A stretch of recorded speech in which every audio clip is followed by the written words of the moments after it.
And now for something completely different. Welcome to the Cult of the Clocktower. I am Andrew Nathenson. Every other week, a special guest and I have an in-depth discussion about a character from the game Blood on the Clocktower, or in this case, a discussion about an entire edition of Blood on the Clocktower. This week's edition is Sects and Violets, one of the 3 editions included in the base game. We're talking about it today as a setup for the rest of the season, because Season 2 of Cult of the Clocktower is going to be focusing entirely on characters from Sects and Violets.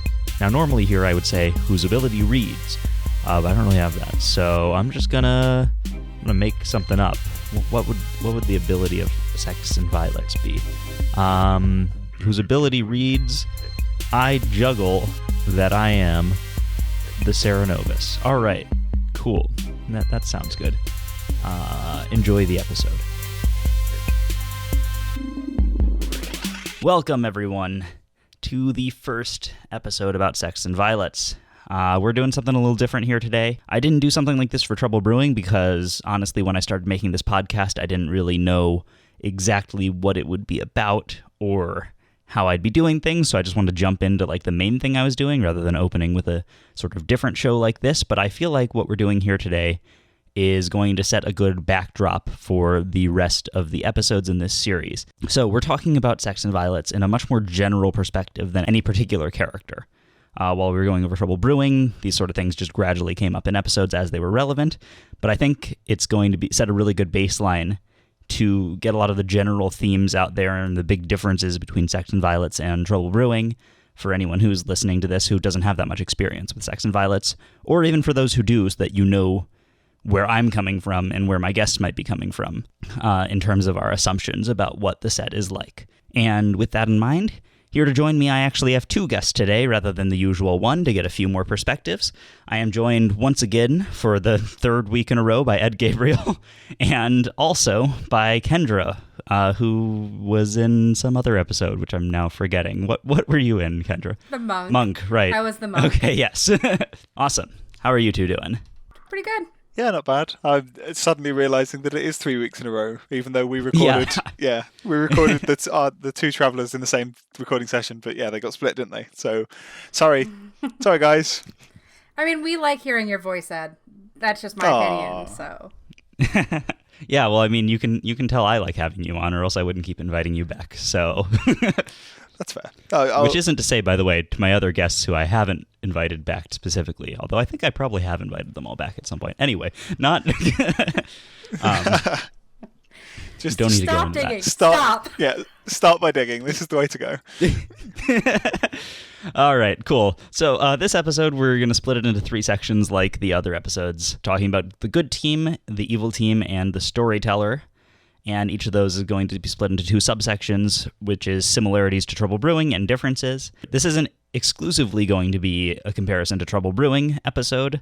It's meant to just set the scene for Sects and Violets in general, but I think a good way to do that is to talk about things in light of similarities and differences.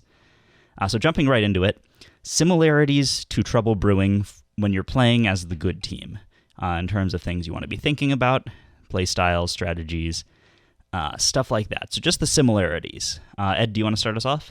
Yeah. I mean, I always say to people when they're trying to decide whether to go from Trouble Brewing to Sects and Violets or to Bad Moon Rising, is that Sects and Violets is kind of Trouble Brewing on steroids, whereas Bad Moon Rising is kind of its own thing.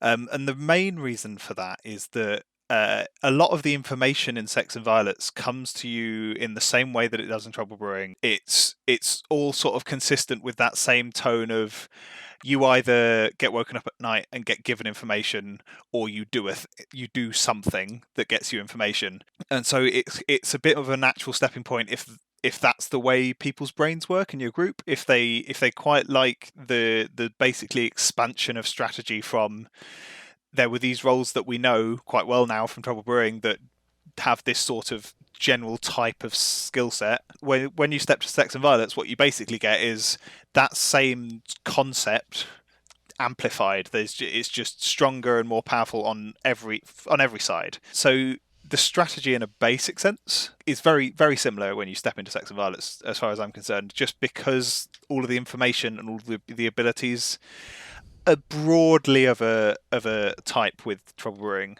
and that always gives you that little bit of a head start. Whereas, obviously, we'll talk about Bad Moon Rising much more another time, but Bad Moon Rising can be much more of a strategy change, because there's kind of a much more of a grand change in terms of how all the information comes to you, how all of the roles interact, which is a sort of a big step change from Trouble Brewing and Sects and Violets. I think that in Trouble Brewing and Sects and Violets both, most of the information you get is just like explicitly information, in the sense that it's given to you as this is a thing that is true, unless of course it's not. And that is very similar in that respect. I think there's also, in terms of how you're playing, since you are getting information in the same way, I think that the best tool in both editions, as far as like thinking about the game, is establishing logical worlds and then like seeing which of these you think is the most likely. So just like in Trouble Brewing, how you could say, okay, well, let's assume that this person's the drunk.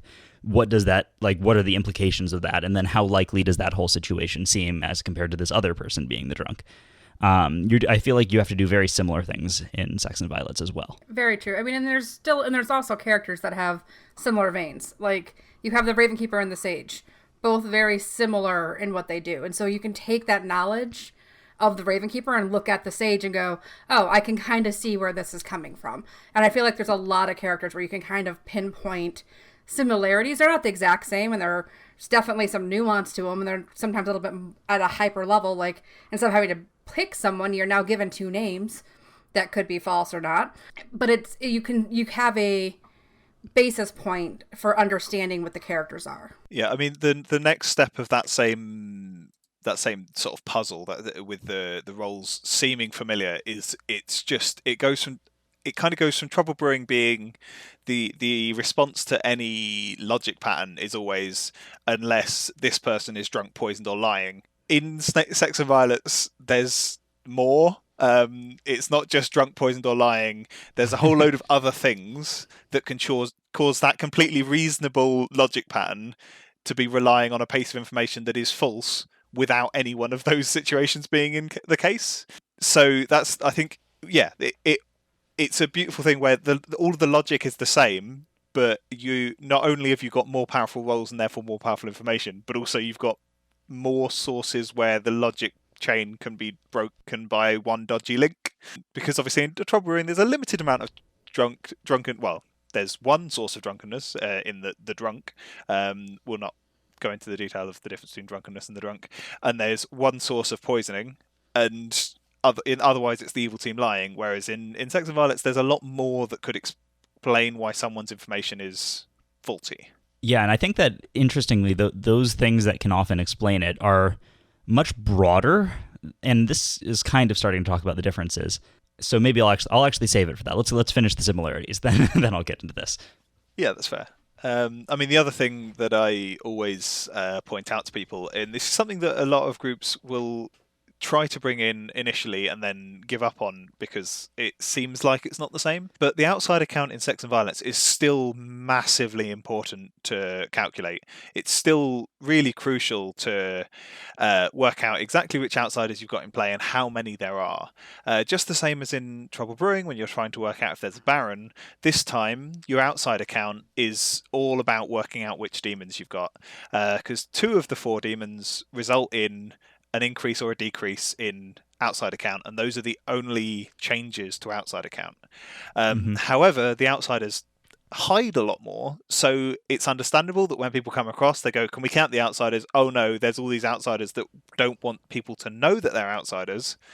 But conversely, it's still just as important to try and use that information, to try and work it out and use that information. So it is definitely a similarity, but it's also a difference at the same time.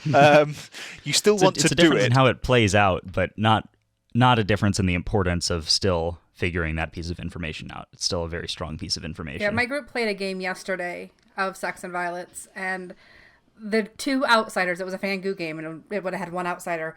The 2 outsiders both kept quiet until the final day when one of them finally came out as Barbara, and the mutant was like, and it's a Fangoo game. They had no clue if it was a Fangoo game prior to that because they just didn't. And so they were trying to figure out if everything was true or not because neither of them were, the mutant couldn't without dying, but neither of them were comfortable saying, hey, this is what I'm at, and it wasn't spreading in whispers. So they didn't know until the game was over, their demon. And that can be so important. All right, so let's move on into the differences a little bit. I think it's easier to talk about the differences because, I mean, the vast majority of things are the same. It's the same game system. But it's a bit easier to talk about the specific differences. So the thing I was getting to earlier was that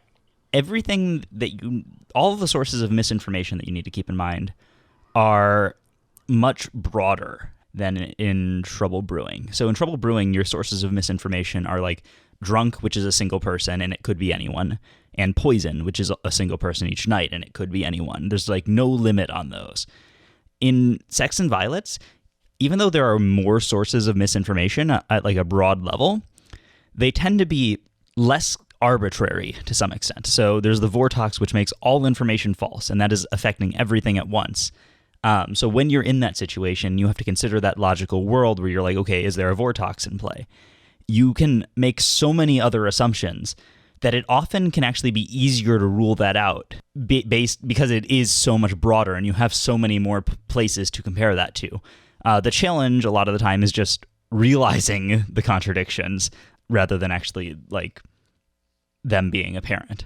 And Nodashi is the same. Like, there's going to be exactly two sources of misinformation, one away from each other. And if you figure those out, it gives you a ton of other information. So, like, in general, I think the sources of misinformation in Sects and Violets are so broad that it can be helpful as long as you are able to fully, like, keep in mind and deal with the scope of it. Yeah, I think it's kind of a beautiful thing about Sects and Violets in comparison to Trouble Brewing, especially, is that that information it's massively broad and yet so critical, and it's the really interesting change that people get used to. Is in Trouble Brewing, what you're generally doing is, well, I've got this worldview where this is the case, and you've got this worldview where this is the case, and we're both assuming that this person is lying and this person is lying. And in Sects and Violets, what you can end up with having is, actually, there's like 6 different worldviews. The first one requires a Vortox and everything being false and that one person being lying.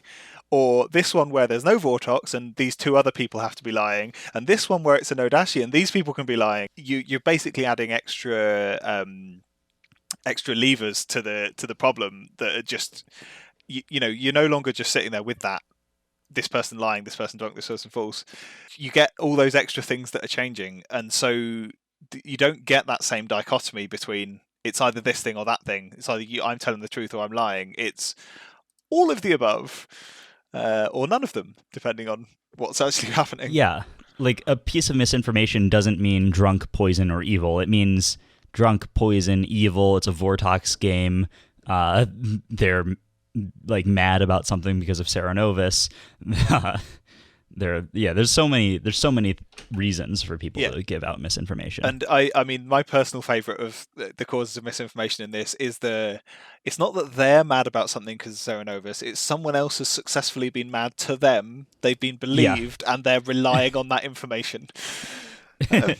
Which eventually, hopefully, you get to correct it, but the problem is, at that point, people forget that was when you were mad and you're giving out information. So you have that linger of, wait, was that when someone was mad or was that when someone was not mad? And you also have the issue of people, poisoning can come permanently later as well. Like, oh, all of a sudden now I was getting good information and my information now shifts to bad for the rest of the game. And you need to find that line, and that's hard too with everything else going on. And that's if the demon doesn't change mid-game. Yeah, everything we're saying, it should be said, everything we're saying in general sense is just sort of like made worse by the existence of the pit hag. The fact that it can change characters basically means you can go, you can have all this theory talk, you can construct all of these things, and then suddenly the pit hag can change some of those givens and utterly mess with your information. So yeah, you can have exactly as Kendra was saying, you've got great information, you're getting good information every day, and nothing seemingly changes as far as you're concerned, but what's actually happened is that townsfolk that was between you and that Nodashi has changed into something else, and now you're getting poisoned, and you've got to try and work that out somehow. Yeah, I think, so what we've said is a lot of things about like what actually happens and where the misinformation comes from, But what does this turn into in terms of actionable information? Like, what are you changing about your strategy and the way you approach the game because of these? Because of like the much broader scope of the misinformation in the game. I'm looking for confirmation, which means I'm talking to people more. I'm less hiding of my information. Like, fortune teller, I might tell one person.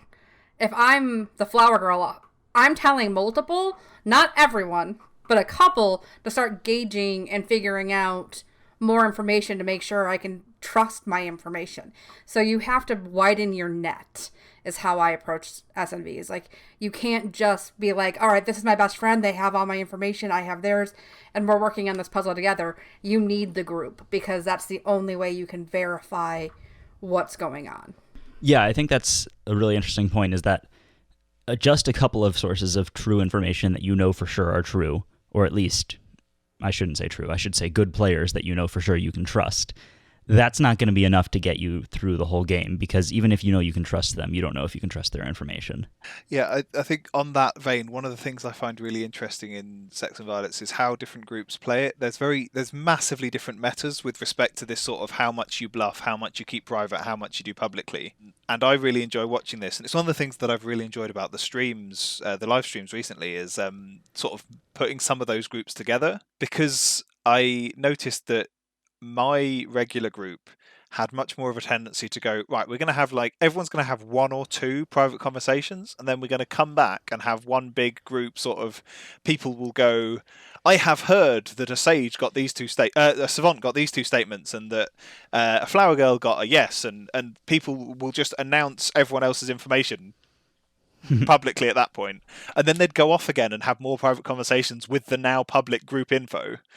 And it was really interesting seeing them coming up against groups that were way blunter about that were just like, no, it's day 3 of Sects and Violets. I'm just going to come out and tell everyone my info. And you're watching these metas change. But that's definitely one of the things, is that I think Sects and Violets is one of the scripts where you really can be really out with your info, especially compared to Trouble Brewing. There's so many powerful roles on the script that if literally half the town comes out on day 1 or 2 and says, well, I'm this and this is my information, that's not the same handicap. Like, if you do that in Trouble Brewing with an experienced group, like you are really hamstringing the town. But if you do that in Sects and Violets, you're not sort of holding yourselves back in the same way, because there's so much powerful info, and the demon can only kill one. Yes, the minions can obfuscate some of the others, but you've got much more odds of getting a decent number of power rolls through because of that. And then you can also figure out who's dying from those power rolls, because that tells you something. Why did they choose the person over there on the other side of the room and not the person here? Oh, wait, there's 2 people close to one person. I wonder if the person on the other side that's a power roll is next to someone and getting misinformation, and we just don't know they're poisoned. Yeah. It gives you information in that group synopsis. You also have going back to power rolls. When we talk Trouble Brewing, you talk first night info rolls, there's 4 of them. There's 1 in Sects and Violets. So there's 1 person who's one and done. Everyone else is either passive or ongoing information, or they pick when they get their information. So it definitely changes the dynamic from that alone too. Yeah, so this is something that I put in the notes that I wasn't actually sure if both of you would agree with me on, which is just to say very broadly that bluffing is less incentivized in Sects and Violets than it is in Trouble Brewing. Because like you were saying, in Trouble Brewing, there are so many reasons to bluff. You could be a power roll that wants to survive. You could be a roll that wants to be targeted at night, so you pretend to be a power roll. You can be a first night info roll, and so you want to take the hit for someone else later. Even as an outsider, you want to die a lot of the time in Trouble Brewing, at night at least. In Sects and Violets, the incentives are still there, but there's less of them. So many more of the characters get information all the time. Like, what are you going to bluff as? You run out of bluffs that are things that don't want to be killed at night. And even if the demon's picking randomly, they're still going to hit some people who do get to choose every night and get information every night. There's some validity what you're saying after day 1. Because the reality is there is the juggler, and there is some people who need to go to the storyteller, and at least the first day, so people can get a little bit of information. It's good to get some coverage going. That's why you see juggle parties, because the juggler can be a good source of information and a powerful tool. But if they die, and actually, a lot of times I love when the juggler dies that wasn't the juggler because they said something too accurate and the demon freaked. Yeah. It helps, to have that coverage for those roles that are like bursts of information, at least on the first day, so that there's a little bit of a which one do I pick. If only one person juggles, whether they die or not tells you whether or not the demon was worried about it. Yeah, so what, for the listener, what Kendra's referring to is that there's a fairly established meta, and I think it's like a good thing. We'll talk about it more in the juggler episode. But there's a fairly established meta in a lot of groups where on the first day, everybody pretty much comes out and claims to be the juggler and makes some fake juggle, just to protect, so that if there is a real juggler, the demon doesn't know who to pick. I mean, and I say the same for the Savant and the artist. Having a couple people, you don't have to have everyone go talk to the Storyteller, but if you see someone go to the Storyteller, maybe go just to make sure there's a little bit of coverage in case they're looking for that Savant, because the Savant can be a pretty powerful role. To help maybe get them 2 days of information to help discern information. Because that second day, and maybe that 2 days is enough, but with that role, it just gives them a little bit more time to figure out their information. Yeah, so I guess the reasons to bluff in Sects and Violets are less about doing things yourself and more about like preserving the group as a whole. Yeah, I mean, to come back to that where the bluffing is less incentivized, I agree with you in some respects, in that I think if you put a completely new group into Trouble Brewing and a completely new group into Sects and Violets, they'd start bluffing in Trouble Brewing much quicker. But also, there's an element of, if you give me literally any group meta, there's a way to absolutely wreak havoc with it. So, if you give me a group that says, oh yeah, you don't bluff that often in Sects and Violets, I'll have a lot of fun.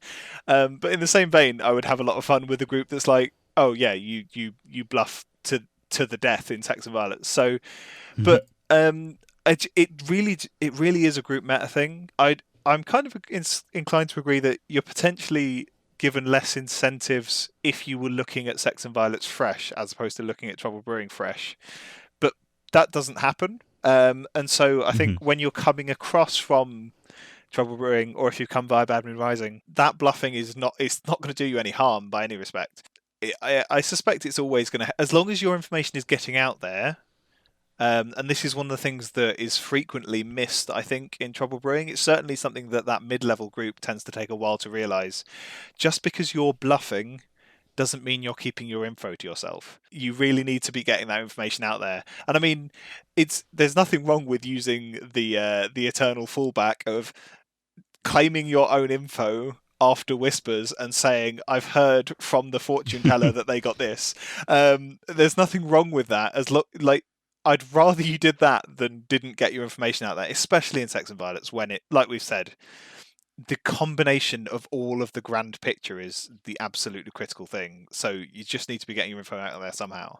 I do think on that point that it's really, the earlier you get it out, the more time you have to sort of test whatever theories you come up with. Because like we were talking about earlier, you're going to devolve into a lot of different worlds.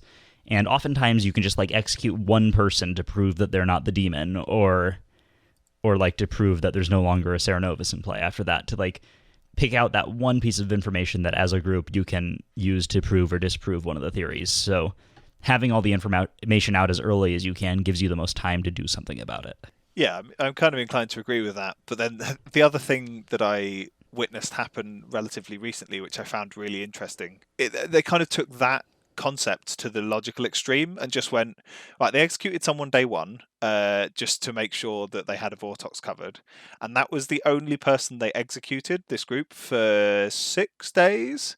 They were just like, no, we'll just let the demon just kill their way down because we're getting information, and if we're not executing, then we're just accumulating more and more information. We're making it much more likely that the evil team are going to trip over their own information. Like, we're watching who's having whispers with whom and like quizzing them about it. And it was a really interesting game to storytell from that point of view because it was so different. I don't think in the base 3 I've ever played another game where the town was so pacifistic and willing to just go, no, you go ahead, you kill people, we'll just use whoever's left. which was a really interesting meta, especially because one of the things that ended up happening is that over the course of that game, they were pretty certain they knew that certain people were minions, and they just didn't bother. There was a group of them who, based on the public information, were like, right, one of these two people is most likely going to be the Serenovus, which means that they're not the demon, and they then just sniped the demon. Like, I think they executed 3 people the entire game in a 14-player game. And Wow. number one was the clockmaker. Number 2 actually ended up being the mutant, but that was why their information was dodgy. And number 3 was the demon. It was like, okay, well, that was different. That was really weird. But you can play Sects and Violets like that because the demon's only picking off one at a time. They're not spreading, the only misinformation is therefore coming from the players themselves. It was interesting. Really interesting way of playing it. Did they re-execute the clockmaker every day to get the execution for Vortox, or did they determine it was in Vortox? Oh, yeah. No, yeah. They were executing dead every day. Okay. Yeah. I was curious if they had figured out from information quickly that it didn't need. That was where I was curious. That group does also have the meta that day one the artist goes and asks, "Am I the artist?" So they had indication about the Vortox, but yeah, they weren't sure. So they were executing dead every day. There's so many good questions and artists can. I mean, even if you think there's not a Vortox, Pithag can always create one. True. Yes. Also, why there's so many good questions an artist can ask, and that might not be the best one for your team to use. I'd almost forego a day of Flower Girl over the loss of an artist. Just have everyone vote yes on something. But yeah, I think that's something that's going to be interesting to go into the specifics on later, as far as like when you should be doing a Vortox check, and if you are going to do one, like which character should you use to get it. Or which characters, possibly. You might need more than one. Yeah, you're going to have some fun with that, Andrew, when you're doing the specific character episodes, because no matter what you say on that artist episode, there are going to be people, and I know there are official storytellers amongst them, who just go, nope, the only purpose of an artist is to check the Vortox. Like, if you don't do that, it's just wasting your time. And then there's people who are, like, I think myself and Kendra, who are very much on the other end of that scale. I mean, there are times when the artist question needs to be asked. But there are so many good questions out there. I mean, I've seen people split town. I mean, there's so many good questions. Yeah, I think that's a really difficult thing to talk about, and it depends a lot on the meta of the game, and it depends on the specific circumstances. It depends on when you're asking. Like, there's so many things that go into it, and I definitely don't think there's a one-size-fits-all solution to it. I think that's one of the things that's lovely about this game as a whole. There is no character that I can think of that is a one size fits all. This is how you play it, and it's the only way that can be successful. That's what makes this game fun. All right, what else do you guys think of the differences in Sects and Violets and Trouble Brewing that we haven't talked about yet? So you have the note in here, and it's probably where you were going, about the importance of misinformation and figuring it out. And I would say I wholeheartedly agree with knowing the misinformation is really going to give you the information you need. And so I don't know if you want to go more into that. Oh, that was Ed's note. Oh, yeah, right? It's the misinformation one. Yeah, I mean, like we were talking about earlier, with the different demons give you misinformation in different ways, as do the different minions. Like working out what the causes of misinformation are is almost more important than linking your information together. You see it quite a lot where you'll get, especially in new groups, you'll get a savant, say, who's got 2 statements, and they'll focus a load of energy on working out which of those 2 statements was correct. And in reality, what you want to be doing is going, right, that's a bit of information. Let's go and gather as much of the rest as possible. Work out if there's any provable true false that should have been correct but has got an incorrect, or vice versa, which is usually, your town crier, flower girl, your artist, if they're using the am I the artist situation. And you should be building on that sort of grand picture before you come back to your individual statements. I'm not saying that sitting there with just your savant info is gonna be a problem. Like, you might actually get really useful information out of that, but generally working out what misinformation is in play. Are you in a Vortox game? Are you just in a situation where it looks like there's a few people with poisoned or drunk information? That's way more important than looking at any individual piece of info on a granular scale. Yeah, on that note, actually, something I didn't put in our notes here, but I think that a difference between the two is that I find myself taking notes a lot more often in Sects and Violets, especially when I'm like the Savant or something. But even just like keeping track of the exact things different people say to me, like if I write down a list of statements that I believe to be true about the game, that way in the future, anytime I get a new piece of information, I can like go through my list of things that I've written down and just check like, okay, is this consistent with all of these? And if not, where is the problem? Is it on my list or is it the new piece of information I'm getting? So I've found personally that taking notes in Sects and Violets can be really helpful for the good team. Yeah, that's one of the things that various members of almost all the groups I've ever played with are mentioning about playing online, which is going to be really interesting, is because the GitHub tool, Brain's GitHub tool, has got so commonly used, and everyone's putting tokens on there and putting custom notes on and putting all the information on.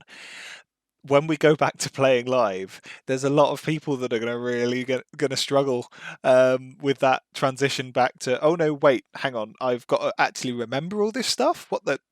But yeah, I think I'm inclined to agree with you. I personally struggle with notes. I don't generally do it because it's just not how my brain works.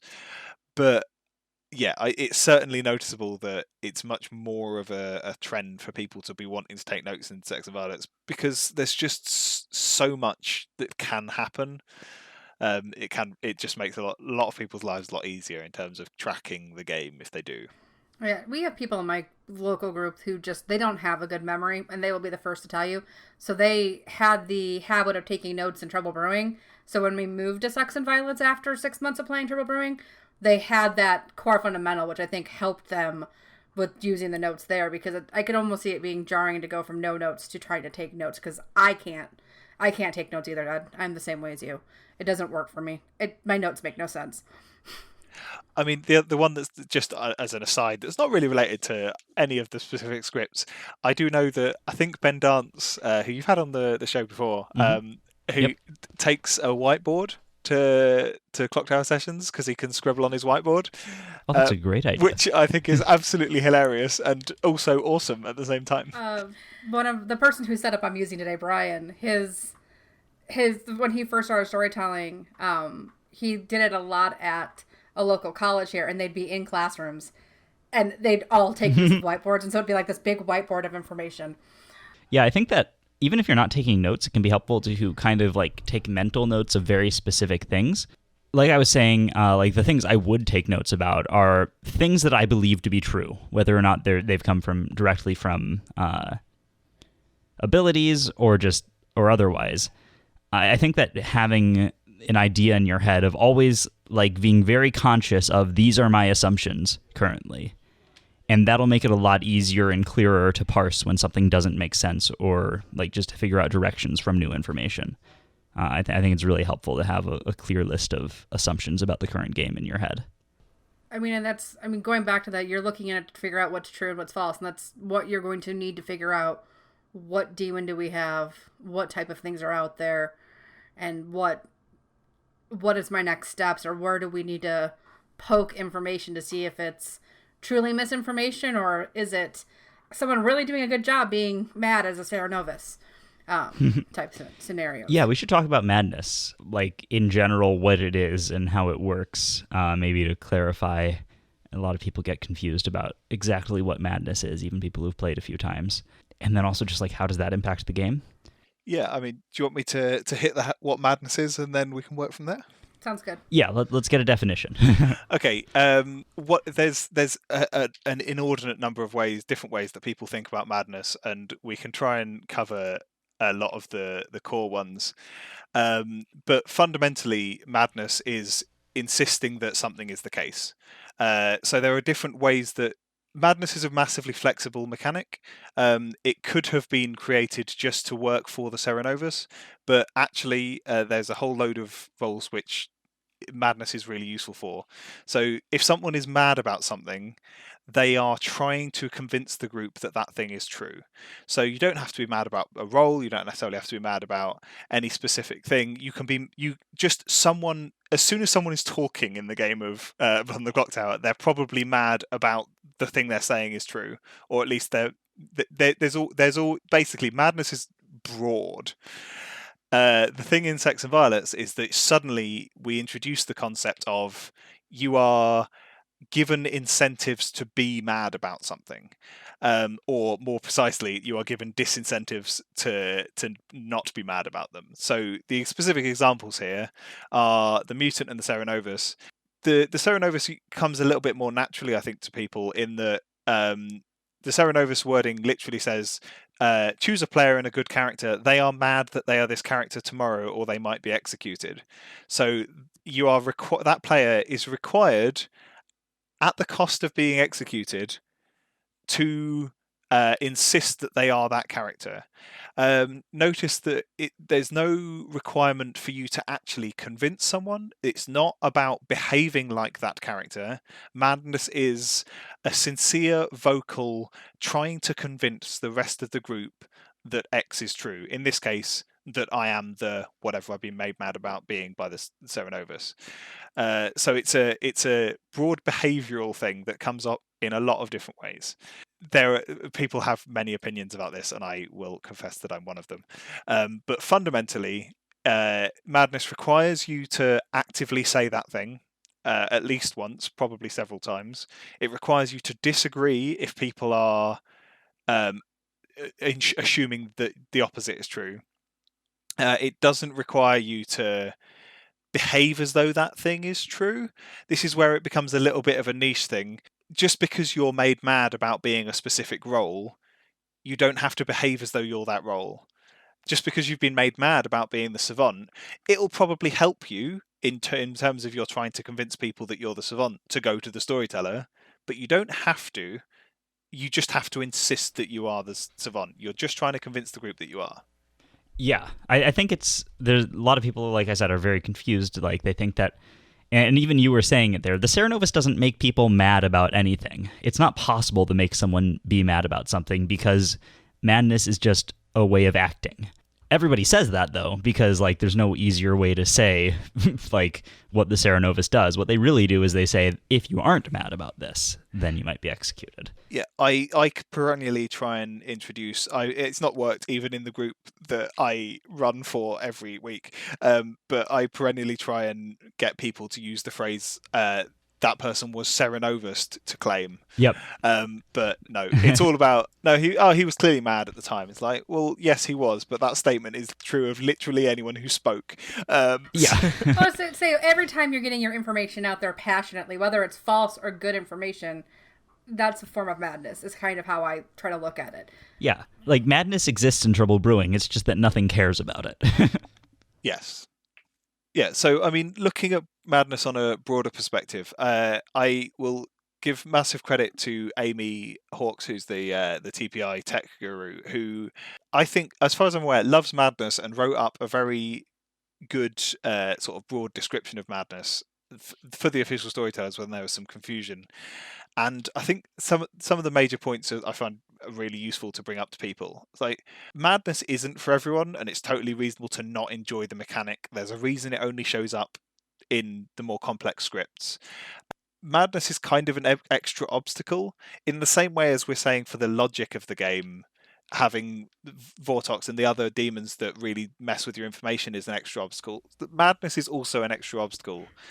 In a game that boils down to being all about talking, madness is just an extra thing you've got to try and get past in order to do what you can to help your team. So it's really important to recognize it's several things. It's important to recognize that this is a part of the game, and it's not necessarily for everyone, and therefore you need to recognize that with your group. If you've got people who really dislike madness, firstly, have a look at it. Make sure that you're all approaching madness reasonably, but also you will find that there are groups where there are enough players for whom the concept of madness is a problem that they might not want to use it as much. In which case, that dictates how you choose which scripts you're playing. It's that sort of mentality around madness which I think is the really crucial thing that I and Amy are frequently trying to address.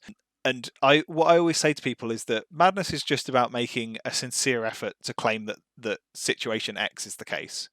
The storyteller judges whether or not you're making that effort. Just because, like, obviously it's not ideal if you go, well, I'm just going to announce that I'm the artist, and everyone goes, that person's clearly mad.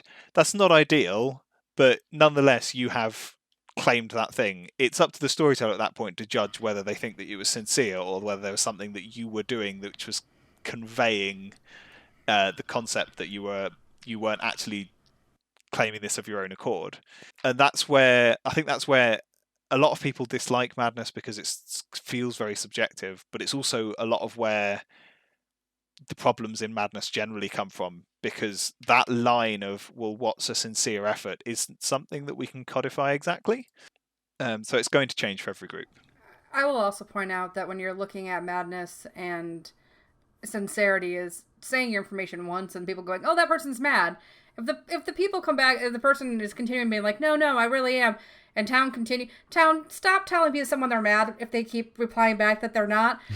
Just let them be and revisit it another day, because all you're doing is making it more likely that they're going to have to break madness, and they might have a reason for not. Yeah, I will say that if you do that in a game that I'm playing in, you're just making it more likely I'm going to fight for you to be executed, because it's such, in the same way as in every game we talk about with various of the minions, it's a good thing to do to try and lead the group conversation off in a direction.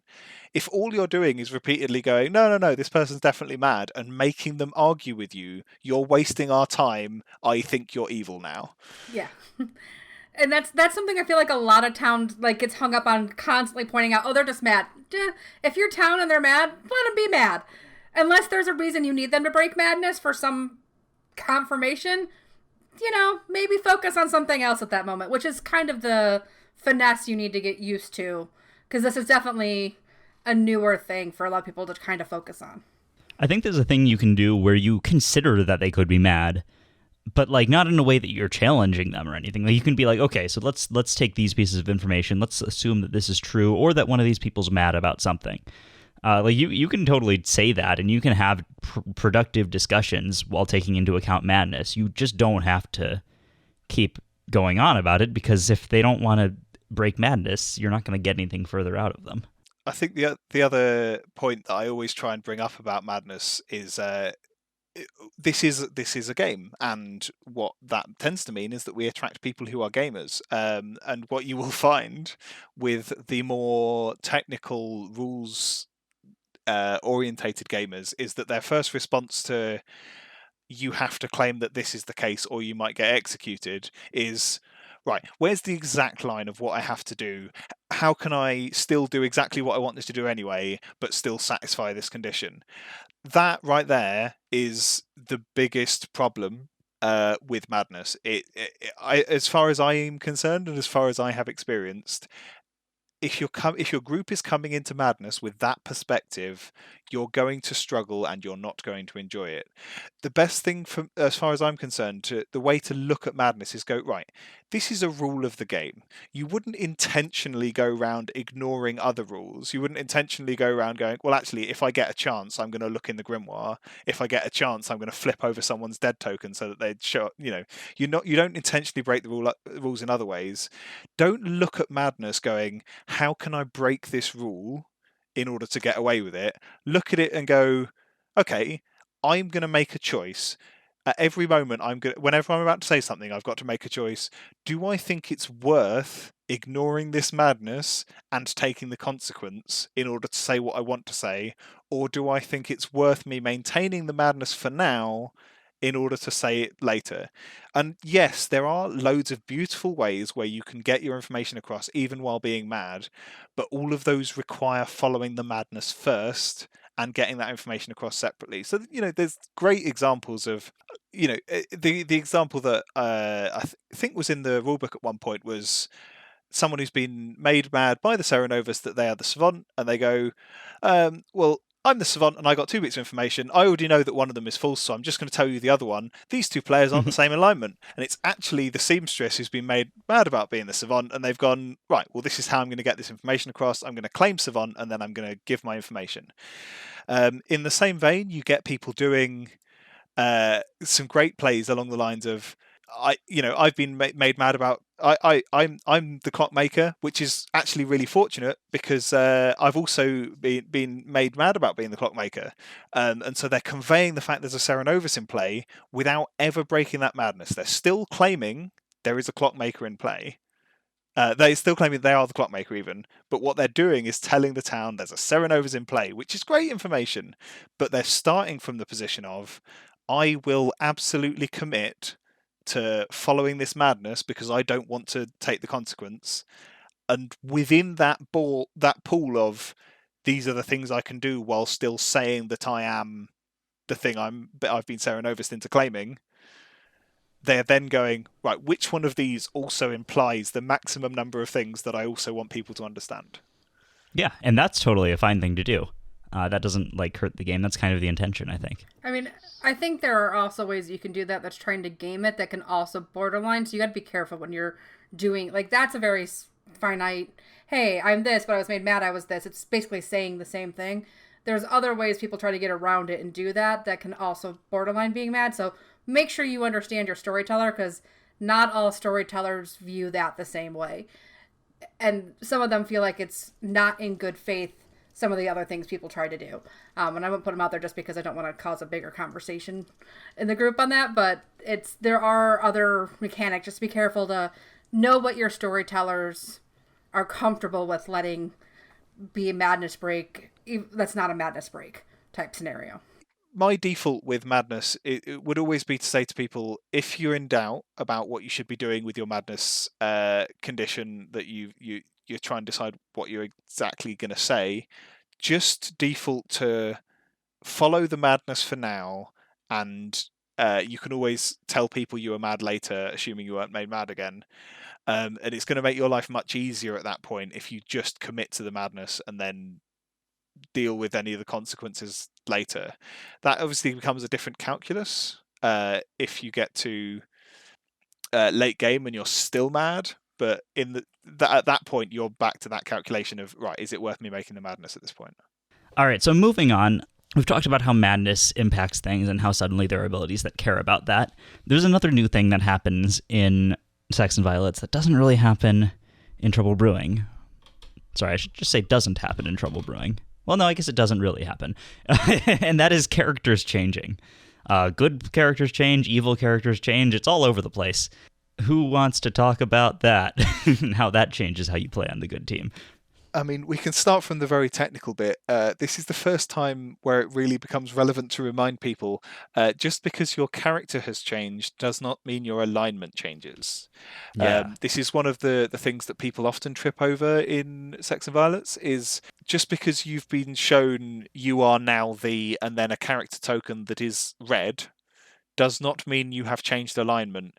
You've only changed alignment if the storyteller tells you have changed alignment. So this happens quite a lot in Sects and Violets because for various reasons the Pit Hag might want to make good players into minion characters. You will still be a good character that has that evil role. You don't change to being evil just because you've been made into something that's technically a red token. So that's a starting point to work from. But then we have the whole world of fun shenanigans that you get up to with those role changes. Shenanigans are fun, and I think we'll probably get more into those shenanigans when we get to the evil team and the fun they can have. But if you get turned into an evil character as a good player and your alignment's good, it doesn't mean that you're stuck being nerfed. Because I've watched a good witch try to hunt for the minions and put it on them so that they nominated it killed the minion and not, and kind of let people know if they were oh, hey, I'm pretty confident, after a while, you're good, don't nominate type statements if they decided later on. So you still have, it's an interesting dynamic, but a dynamic as a good player with that evil power. Yeah, I mean, minion abilities are powerful to the extent that, I feel like it's often not a great idea to give them to good players because they are just they're raw power, especially in Sects and Violets, and sometimes that will really hurt the good team, sometimes it'll really help them. So it's it's a tough decision for the evil team whether or not to do that. But if it does happen when you're good, there are definitely ways to take advantage of it, and we don't really need to go into the specifics of it. But yeah, just keeping in mind that is something that is possible and that you might have to do. That's a very big difference in how you can play on the good team. No matter what role you've been changed into, there's things to use from that. Also, importantly, if you've been changed, that's always good information, no matter what, for your team.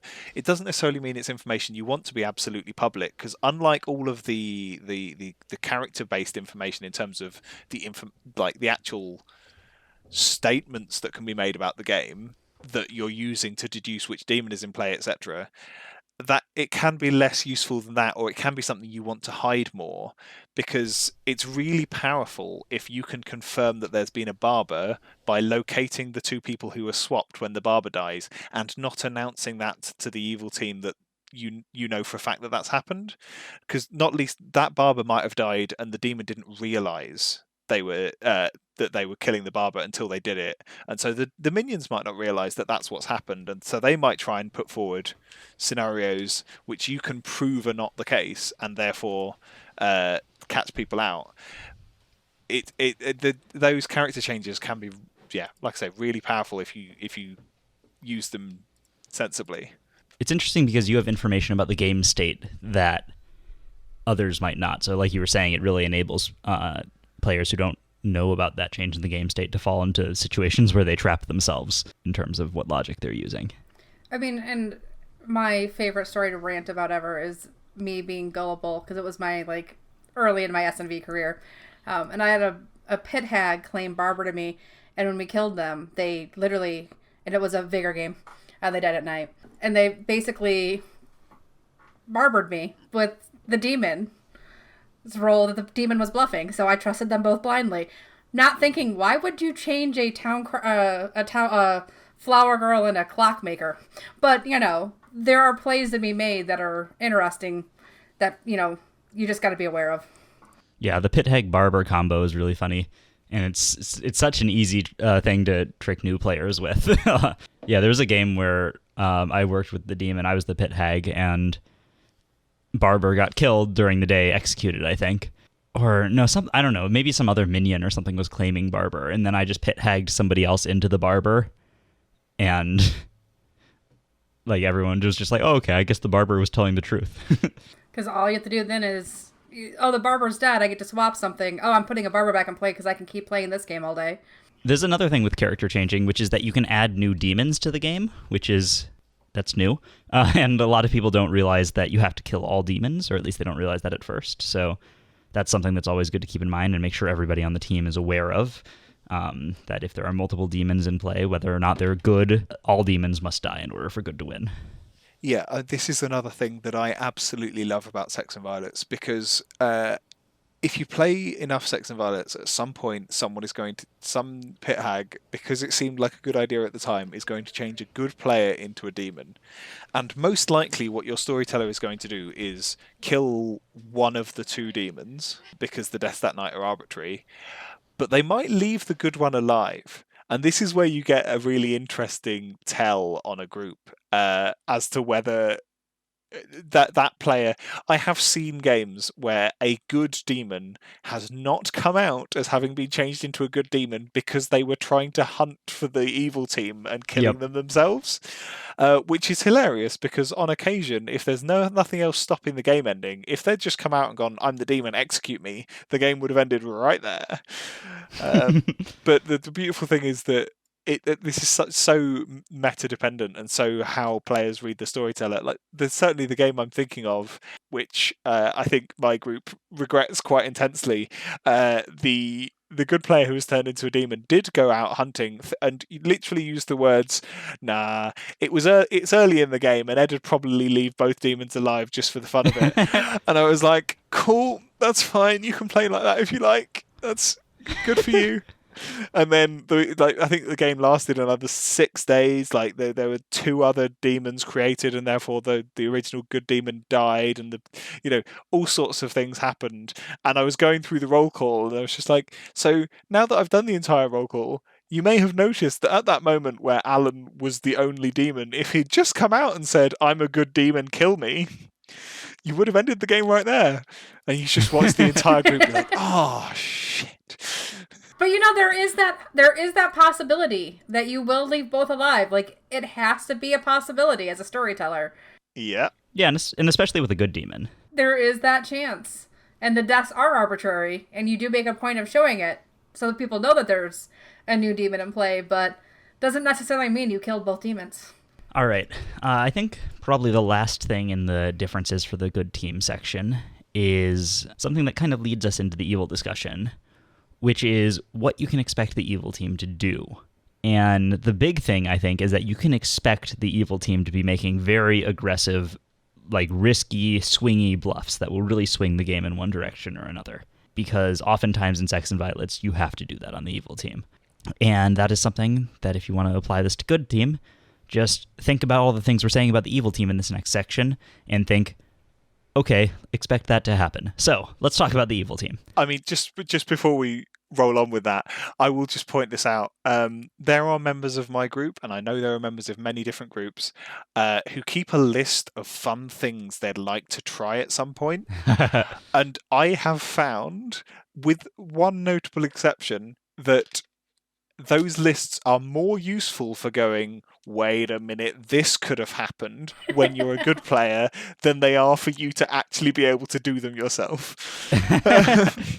Because if everyone's got one of those lists and at some point one of those things happens, the fact that you're all aware that it might happen makes it much more likely to help you. As opposed to you getting that exact combination of roles where you get to do the thing that's on your list. I may or may not have that list myself, just saying. I don't necessarily have a list, but every time I get an evil character in Sects and Violets, I'm thinking about those things. So let's talk about the evil team. First of all, what are the similarities with Trouble Brewing? I'll start us off here. I think that the really big thing that you're trying to do in both is control the narrative of the game. If you can have evil players be the ones giving out key pieces of information, if you can work an evil player into like the key trusted players circle, that is how you control the game. It's much harder to win a game of Sects and Violets or Trouble Brewing if your evil players are constantly suspected of being evil. So like always have a narrative in mind, and the more strongly you adhere to one narrative, the more you're going to be able to convince everyone that that's the case. And of course have backups and stuff because things can go awry. But I feel like generally building one or two strong narratives that protect the demon is going to be the strongest thing. Yeah, the thing that you I think you've put on here, which follows on neatly from that, is that therefore the narrative that you've got to create is based around what the misinformation is. As we've spoken about with the good team, it's all based around where there's misinformation, what might be the reasons for that misinformation, and what comes naturally from that is if you are in that trusted group, the threat of the phrasing you've put here is beautiful, Andrew. I'm just going to throw this out there. The threat of misinformation is often as powerful as the misinformation itself, because there's nothing that gets a good team second guessing themselves and talking in circles and getting utterly lost, like just the concept that certain things that they're relying on are inaccurate. Yeah, and the thing is, the narratives you push can always be relying on that. You can basically take something that you know is true that somebody else has said and give a reason that it would be false, and then also explore the implications of that and make sure those make sense.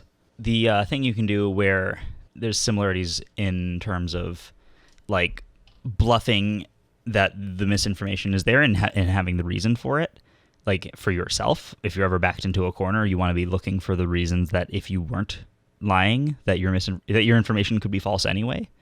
Do you want to talk about that, Kendra? The big thing there is just knowing that, oh, it's a one minion game. It's not the evil twin because no one's come out as evil twin.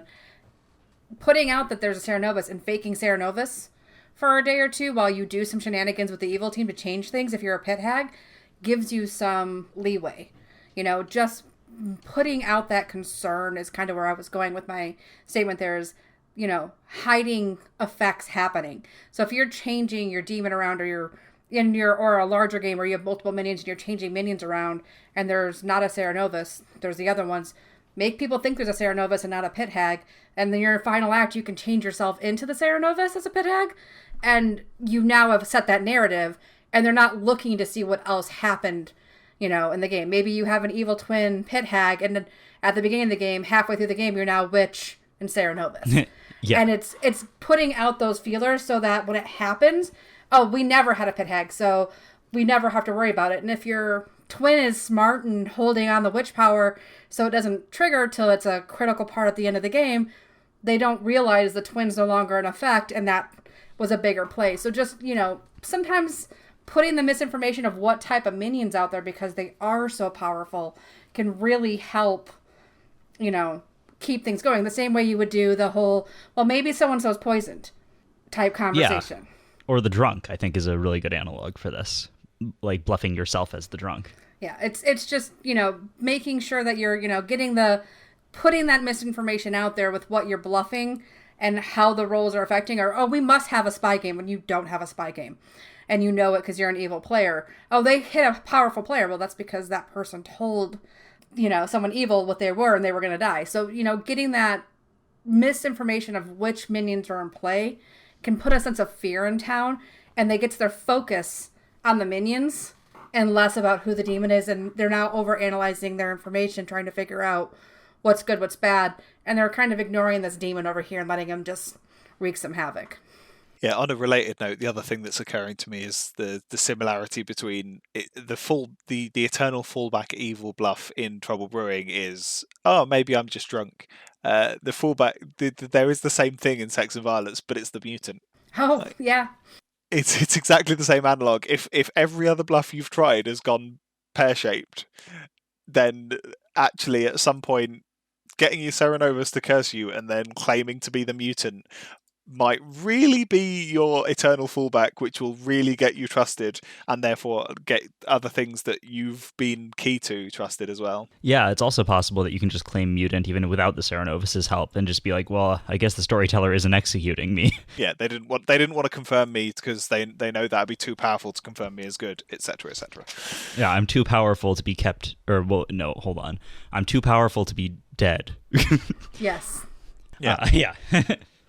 I mean, on the vein of bluffs, this is something I say a lot in Trouble Brewing. It's something I say a lot, no matter what.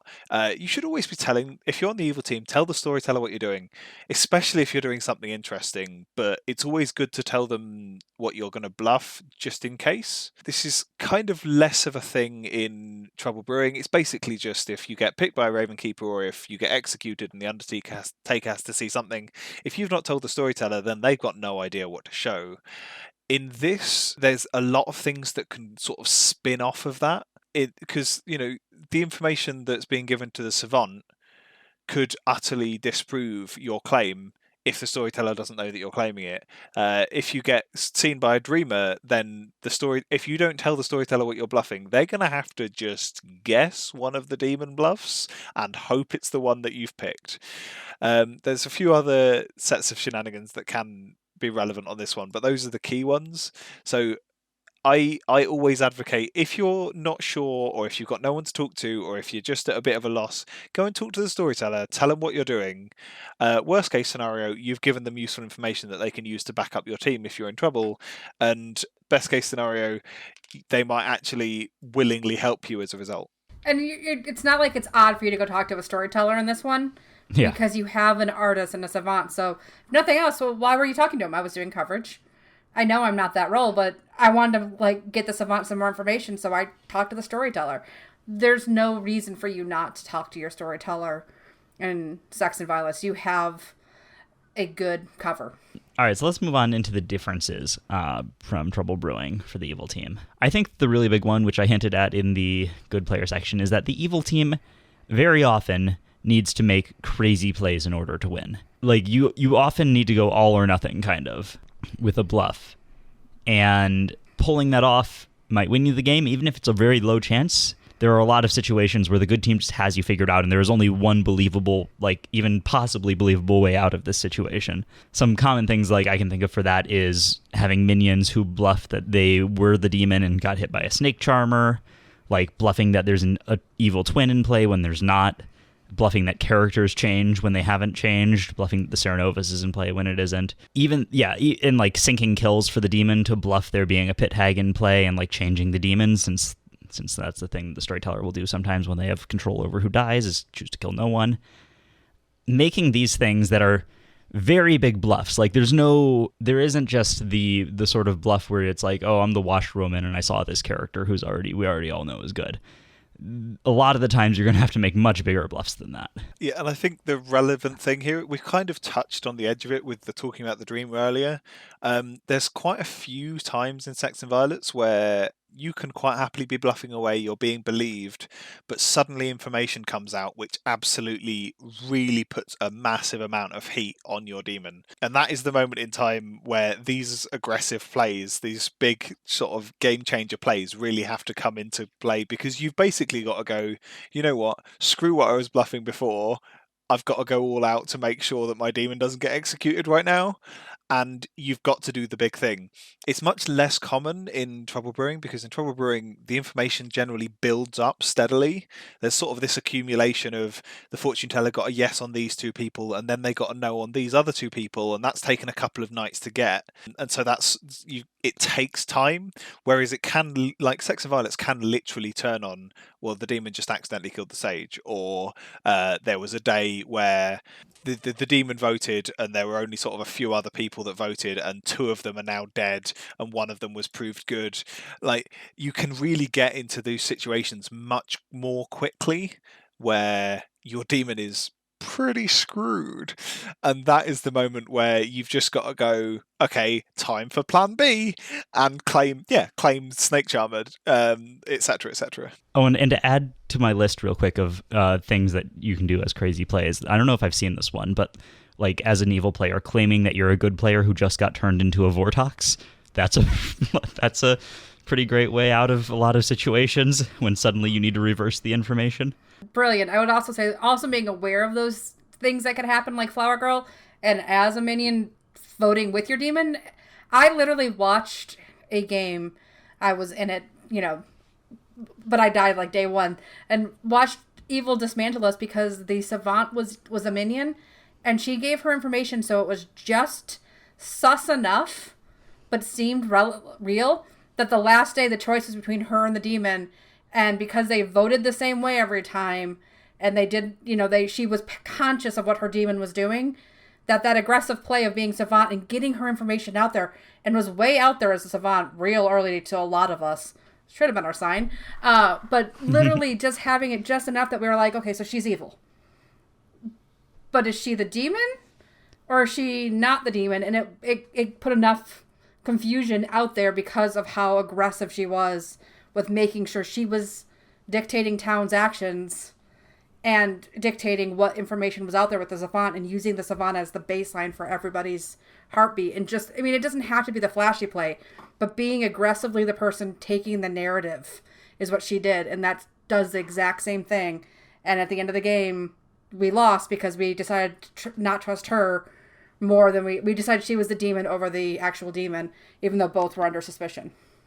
Yeah, I think it's one of the powerful things in Sects and Violets that there are really times when people are going to be looking around and going, that is the demon.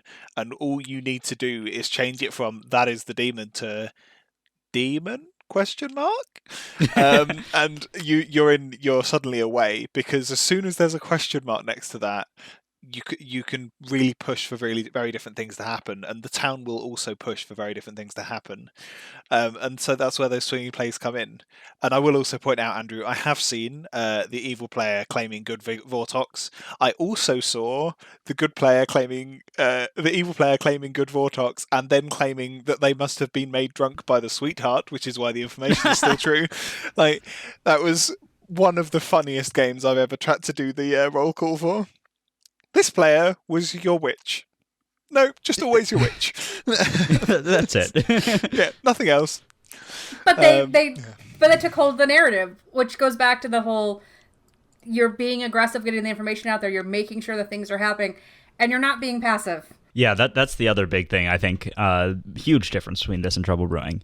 There's so many games in Trouble Brewing where you can just sit back, maybe you're the demon, you just sit back, you let the good players, kill the drunk, kill whoever's getting poisoned as they suspect these people, and then you just have to survive for a little bit at the end of the game. That doesn't really happen in Sects and Violets. If the evil team is being passive, they are going to be killed.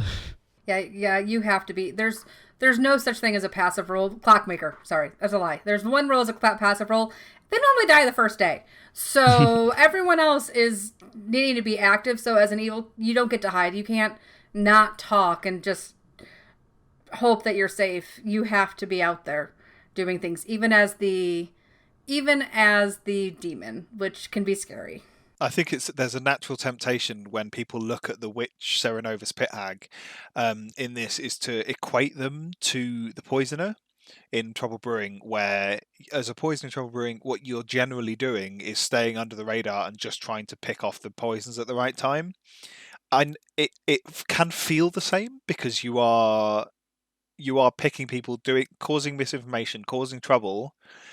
But if you're just sitting back like that, in the same way that you would as the poisoner a lot of the time in Trouble Brewing, before you notice, there is going to be a lot of people who've suddenly assembled a narrative which just points to your demon, and you are in all sorts of problems. The active involvement in the theory crafting and controlling what misinformation is out there and trying to make it appear like a different demon is in play, and all of those things has to come as a matter of course to the evil team in this, where it doesn't have to in Trouble Brewing.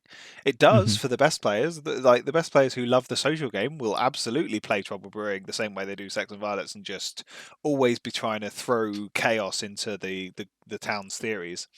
But you don't have to in Trouble Brewing. If you don't do it in Sects and Violets, you're going to have a much harder time.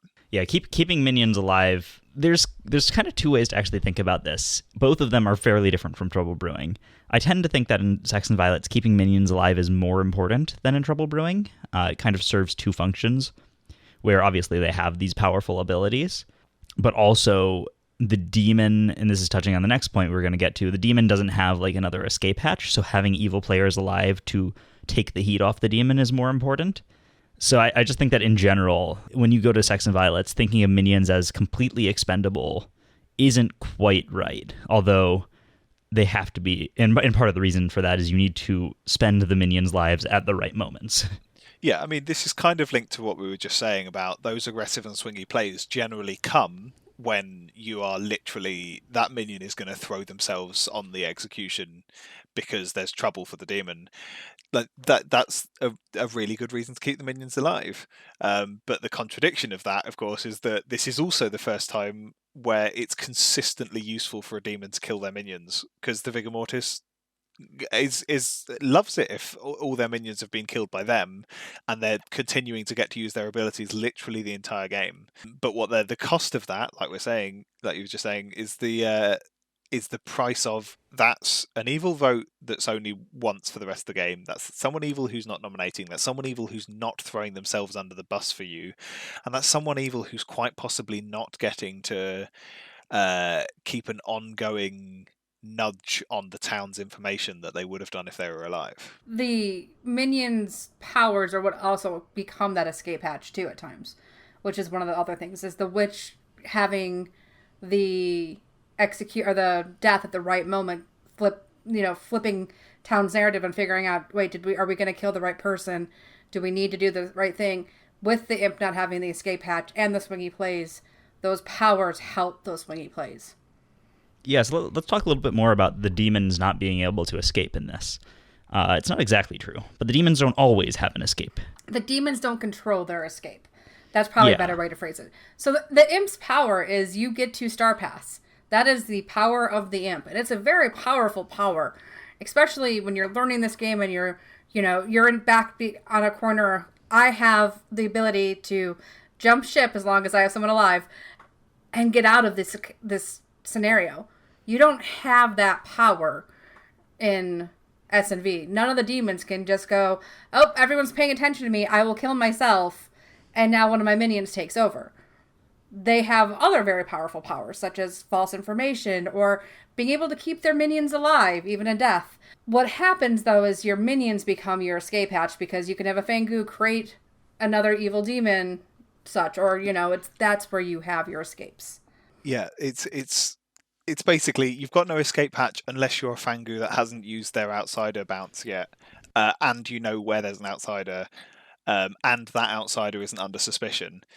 A lot of the time, there's just no escape hatch unless you've got a pit hag that can change the demon. But even then, that's going to most likely kill one of you and end up with you in one fewer evil team regardless. So it's not certainly where there's places in Trouble Brewing where that can put you in a better position. A lot of the time in Sects and Violets, the best you could hope for is that it's going to put you back on an even keel. Yeah, the pit hag is like the best escape hatch, I think, for the demon.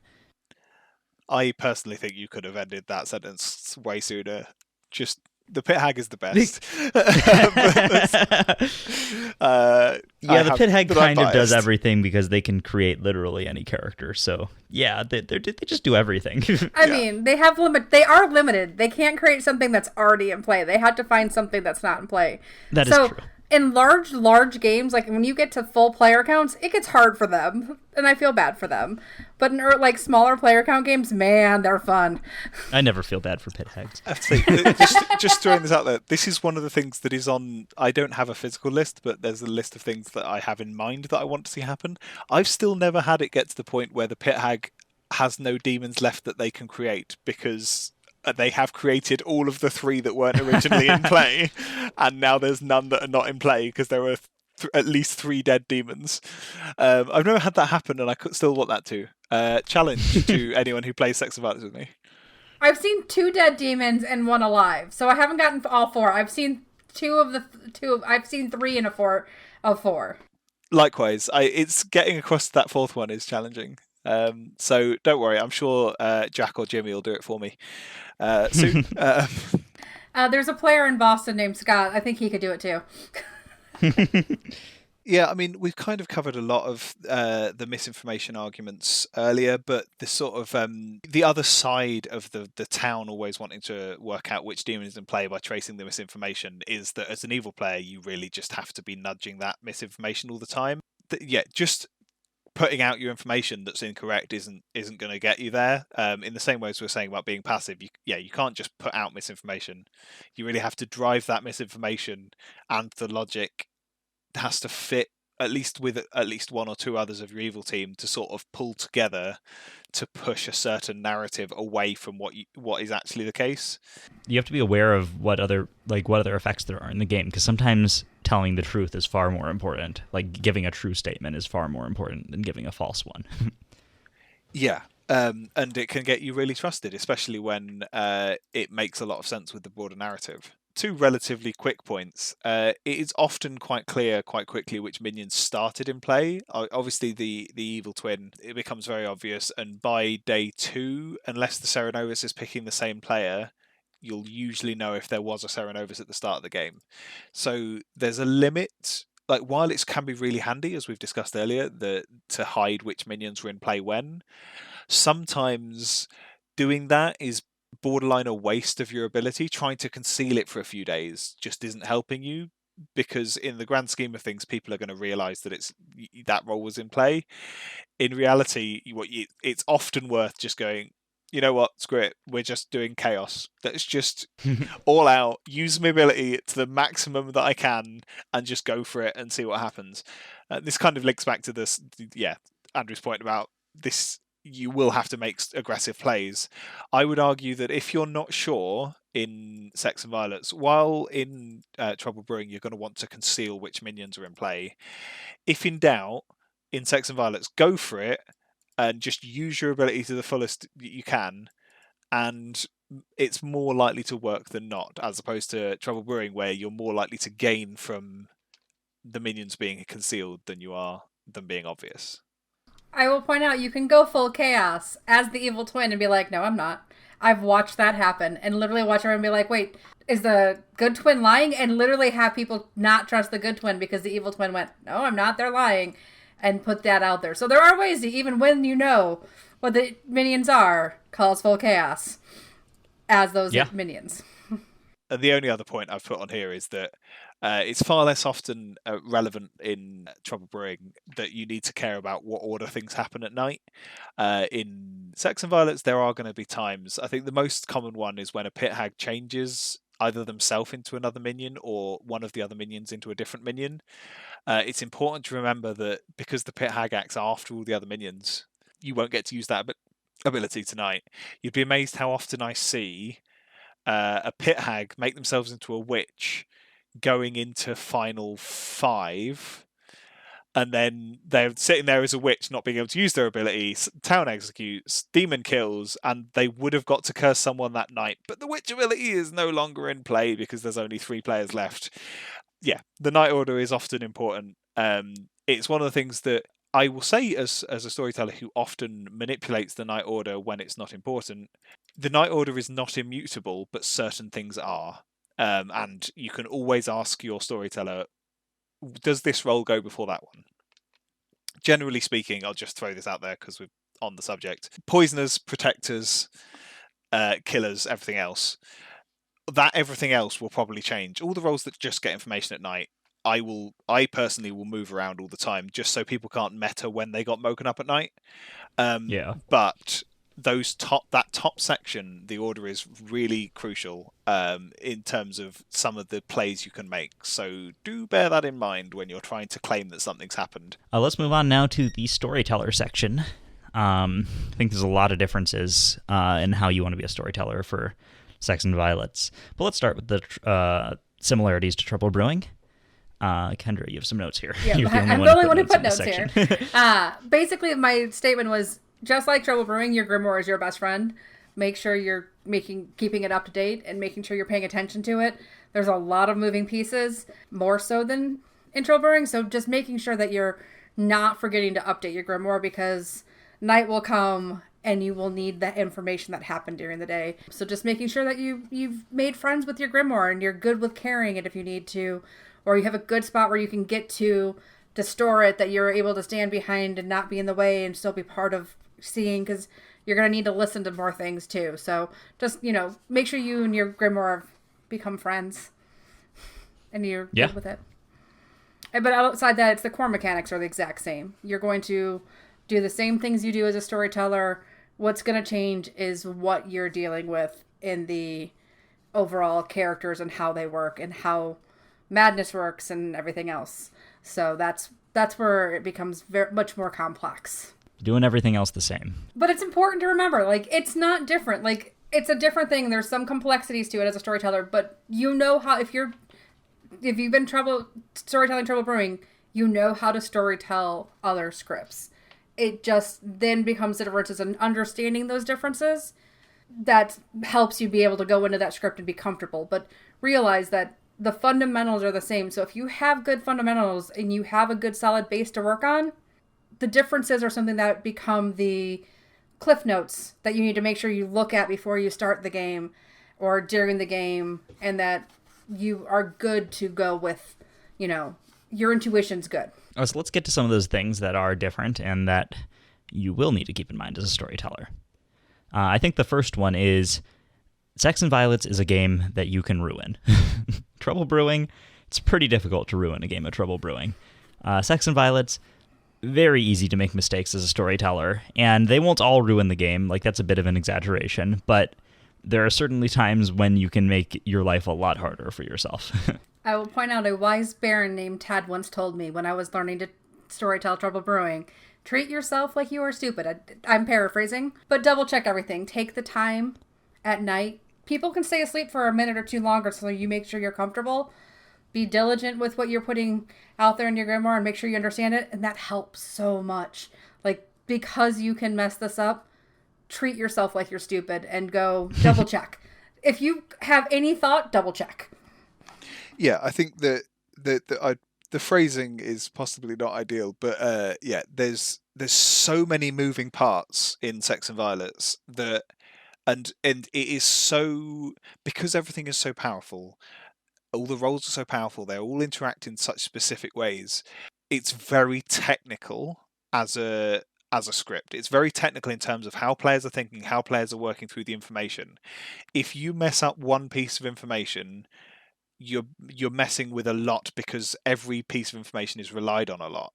So yes, that can make or break a game sometimes. So the thing to remember is, like Kendra says, really make sure that everything you're conveying is correct. If that means that you have to go, when someone approaches you to ask you a question, you have to go, I will answer that in a minute. Or if in the middle of the night you'll go, crap, I can't remember what I should be doing here, put them back to sleep, work out what the correct answer is, and then wake them up again. It's always better to take your time than it is to rush into something. I think this is the most common thing in Sects and Violets, is that by the time people storytell it, they've been storytelling Trouble Brewing for a while, and they will just cruise through a Trouble Brewing night. It's just, oh yeah, poisoner, monk, blah blah blah, off we go down here. This means that this is obviously going to happen. Didn't have to think at any point during this night except maybe that little bit of poison information. Blah blah blah, job done, off we go. If you cruise through a Sects and Violets night like that, well, firstly, who the hell are you? Because I can't do that yet. And secondly, you are going to make mistakes, because people will do weird stuff that doesn't seem weird until you're trying to work out the logic of exactly what it means that you should be doing. So yeah, just take it easy on yourself and take all the time you need just to tick through that logic. Do your due diligence. I mean, you have a character that's the Vortex that literally says, flip every piece of information in this game. And it's very easy when you're going through, like, okay, I'm set. I've put everything out and you're doing everything correctly. I literally, on a night one, gave Dreamer good information one time on a Vortex game. Everything else was false, did everything else properly. You can't really undo that. I mean, I pulled the Dreamer aside and said I made a big error, and we went forward, and, you know, the team kind of went, okay, she confirmed that she made a big error, but I told just him. I didn't tell the whole group. But it's kind of, at that point, you can't backtrack it, because I now know true information in a Vortex game. Yeah, and that is the sort of thing that will actually kind of, like, that is part of the reason why mistakes can be pretty bad, because people will look at that one piece of true information and draw so many conclusions from it, even though it's one small part of all the information in the whole game. People are going to be considering every little thing, and especially the things that stick out as not fitting with everything else. Yeah, and it's an easy enough error to do, and I did it I take my time, and you still can have those errors happen. So just be aware of it and just take the time that you need to take, and, you know, don't worry about it. When errors happen, don't panic, because figure out how the best way to fix it. And if you have to call a game, because if you've done something that you can't undo, and it's now going to spend 2 hours doing an unsolvable puzzle, that's not fair to anybody. Yeah, I will say, for me personally, I think the biggest thing I struggle with is Vortox and Savant together in the same game, because I'm so used to spending time coming up with, like, interesting statements that play off of one another for Savant, and I'm like, okay, I'm going to come up with a good statement and a false one, and like, it's not going to be obvious which is which, but, like, they have a way to figure it out. And I spend a lot of time thinking about that, and then I just forget completely that a Vortox is in the game. So I'll go into the day very confidently, give the Savant one piece of true information, one piece of false information. And yeah, that's the worst. I mean, you feel so bad when it happens, but give yourself the room to say you're human too. Like, again, mistakes are going to happen, and do your best to, you know, recover if you can. If not, be honest and realize that it's hard. It's not like it's not I just check these 5 boxes and the game does its own running. There is a lot of moving pieces in this one. If it was that simple, then we'd have a computer to do it for you, and we wouldn't need a storyteller. The point is that, yes, it's complicated, but that's because that's what's making the game better in a lot of ways. And the linked point that I've put further down, but it makes more sense to me now, is that those niche combinations of things that we've talked about, like the crazy plays, the really weird sort of shenanigans that you can have when a whole load of different really powerful abilities all impact on the same thing at once, those will happen. They might not happen every game, but they will happen at some point. And you are going to, in the moment, be just going, what do I even do in this situation? And the correct answer is always make a ruling. In that moment, you, the storyteller, are the arbiter of the rules. You are correct. It doesn't matter whether the rules actually say that or not. If you tell the players, if you do what you think is right, and if anyone asks you, you say, this is how I would rule that situation, you've got it right. It's a shame if it happens and you've accidentally contradicted the rulebook, but in that moment, that is the right thing to do, because if you do the opposite, you are just digging yourself into a hole that means you are almost certainly going to need to use the fiddler, because you can't. It's so hard to recover when you've done something and you realize that you're wrong and you try and come back to it, having told people how you would deal with that situation. Just, if you have to make a call, stick with it and run with it, even if your ruling isn't exactly correct. Figure out the correct thing after the game. And that's part of the debrief. And in the debrief, you say, hey, I made a mistake. Yeah. And you go, this is what I did. This is how I ruled it. Going forward, it's going to be ruled this way. And that way it sets it for the future, or how the next session, you do that same conversation. You know, hey, last session we did this. I did it this way. I've had some conversations. I've read some stuff. I believe I need to change how we run it going forward. Yeah. And just, have those conversations. I have to say, I have also put this in my notes here, my equivalent of, I think Kendra is very reasonable giving the Dreamer the wrong information, the correct information in a Vortex game night one. I had sort of the opposite of just players decided to all mess with one person, and a philosopher transformed into the snake charmer successfully snake charmed the demon, then was Serenovus to be thinking that to be mad that there were another role, and then were pit hagged into an evil twin. And I was just like, I just have to keep waking this player up and showing them things, and I can't. I'm not sure what I'm telling them at this point. And I got to the end of this sequence of things and went, I'm pretty sure one of those things was wrong, but I'm not sure what.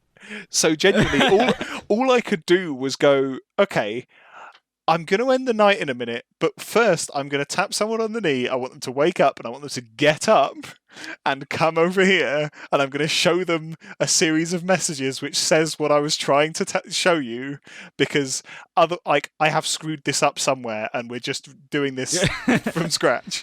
As it turned out, what I'd done was shown a good evil twin, a good player as their twin. And I was just, by that point, I was just overwhelmed with all the things that will happen. And that will happen in games. You will get something where literally every role that can interact will interact at the same time. And you'll just be like, ah! Just, yeah, chill out. Start over and just go through the logic of, okay, so this happened first, then what happened next? Now I'm curious, what is the maximum number of character tokens you can show to one person in one night? I want to engineer that situation. I'm sure you can figure it out. I'm pretty sure it's genuinely that. If you philosopher into the snake charmer, snake charm the demon, get Serenovus into being something else, then get pit hagged into something else, and the thing you get pit hagged into is the evil twin, because you're then shown the character token of the evil twin.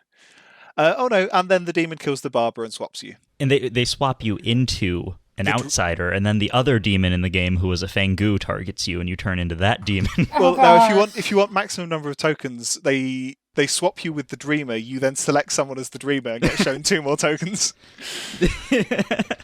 I try to ignore that the Fangu exists in scenarios like that, because that just made my head hurt a little bit more. All right. As Ben Finney has pointed out to us, because he's listening in on this call, it's very funny. He's just here. I think he's talking to us, at least, because otherwise this comment in our Discord server doesn't make any sense. The Storyteller does have some tools at their disposal to help resolve certain situations, specifically the did you vote today and did you nominate today question cards that you can ask to minions and demons to resolve Flower Girl and Town Crier info.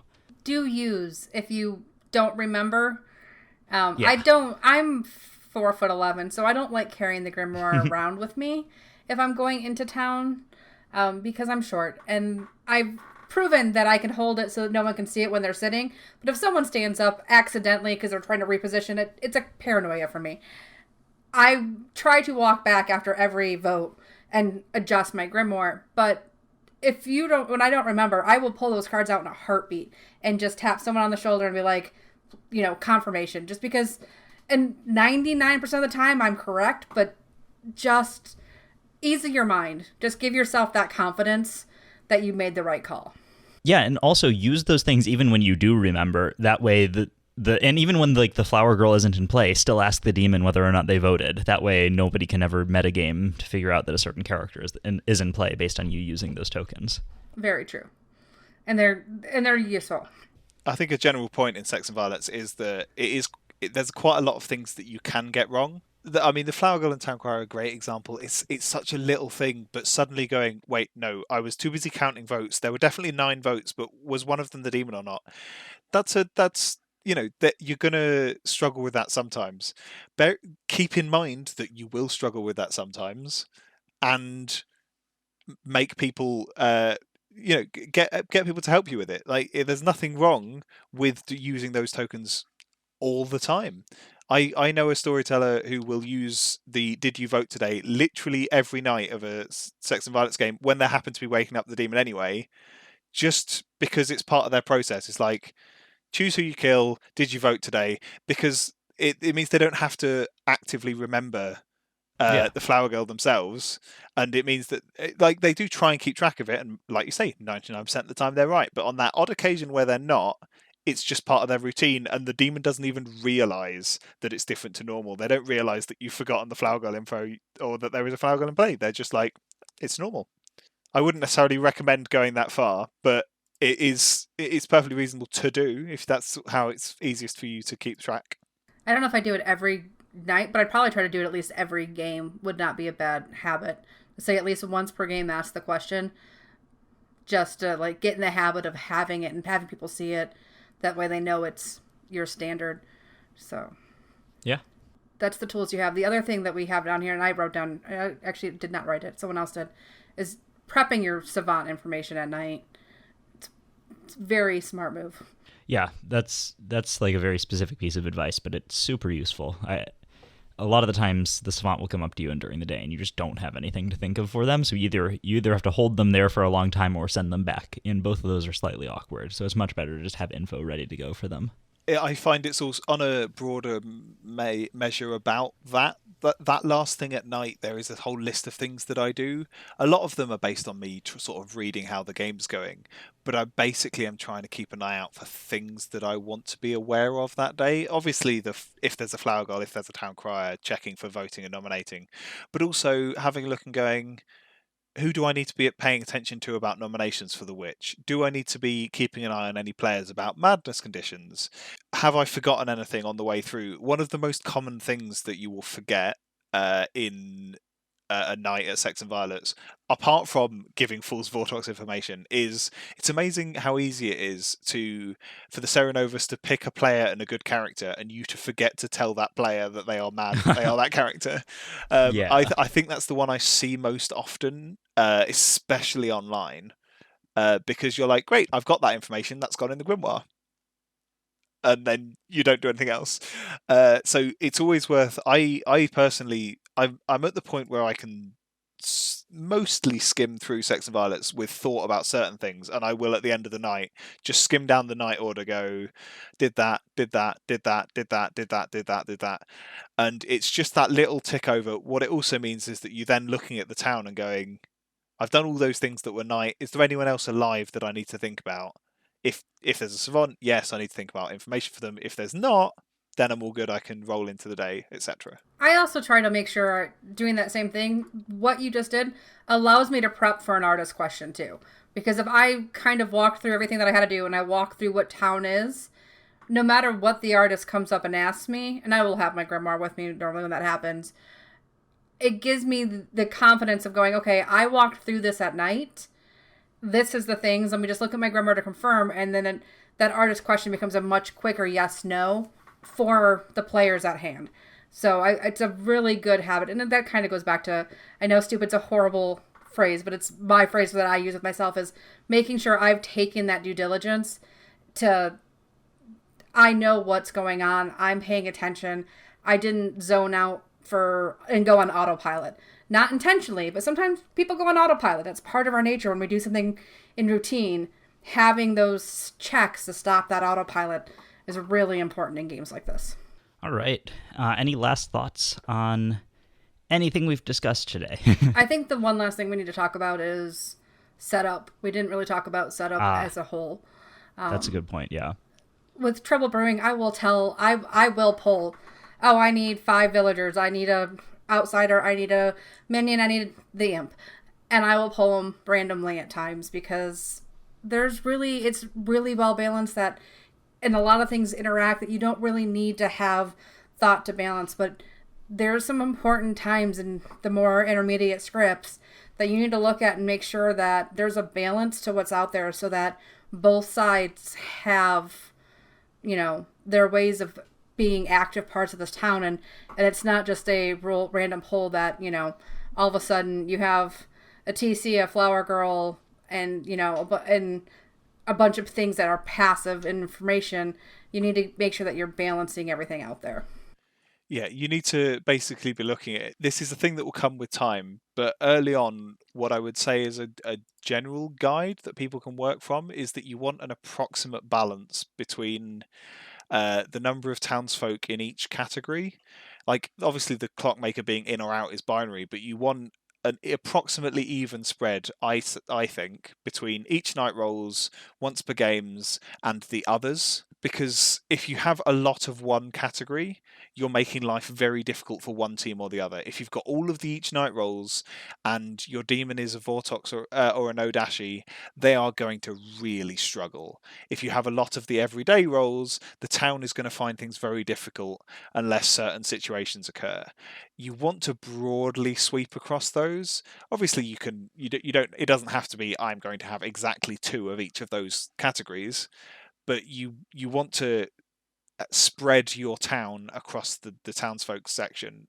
Don't group them in an area because that is probably going to make life very difficult for one team or another. I will also point out things that might seem scary that you don't want to put in there, like Savant, aren't as scary, and I'm sure once you get to those episodes, you'll get a lot more hints. But you can't ignore characters that you just don't feel comfortable with. You got to figure out how to get comfortable with them. Because if you never use a Savant, it can't even be a bluff.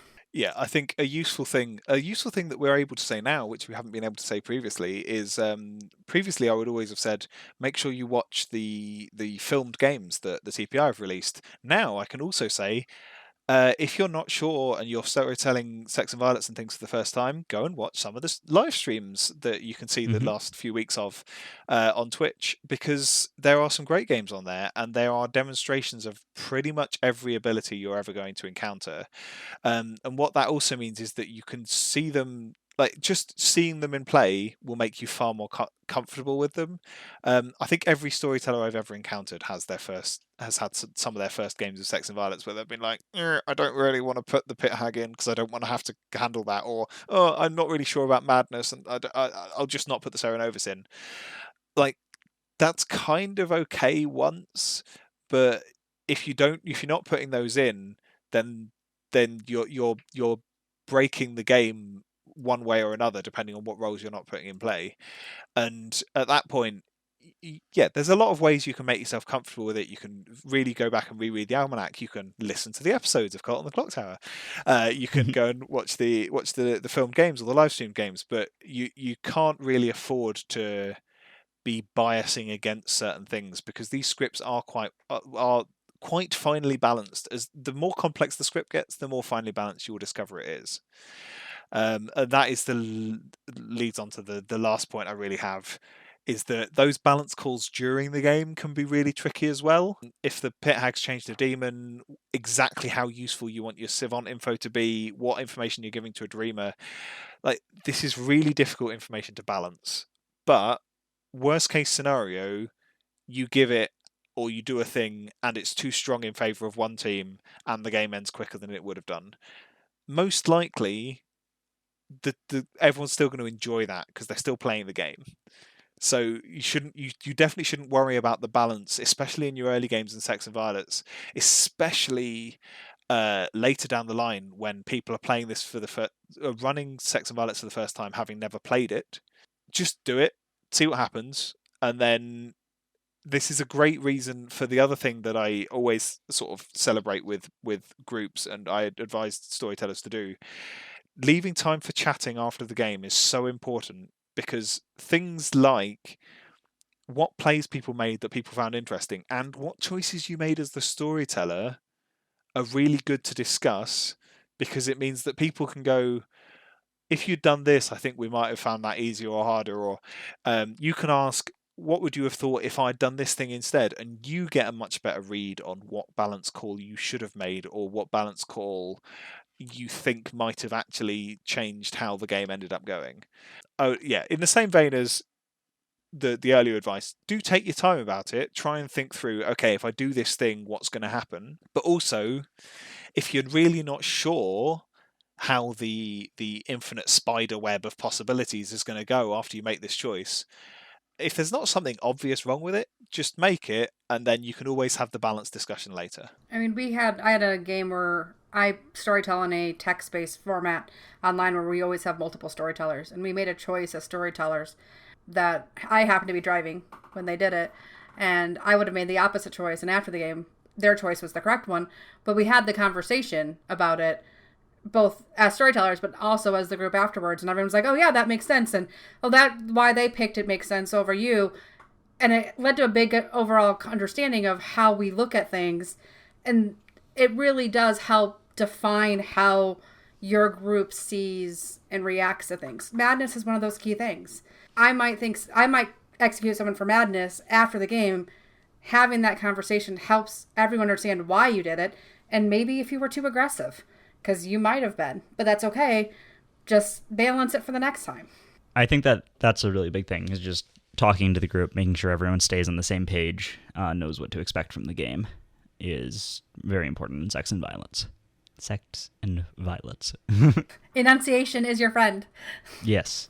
All right, well, I think that about wraps us up for the episode today, coming on the 2-hour mark here.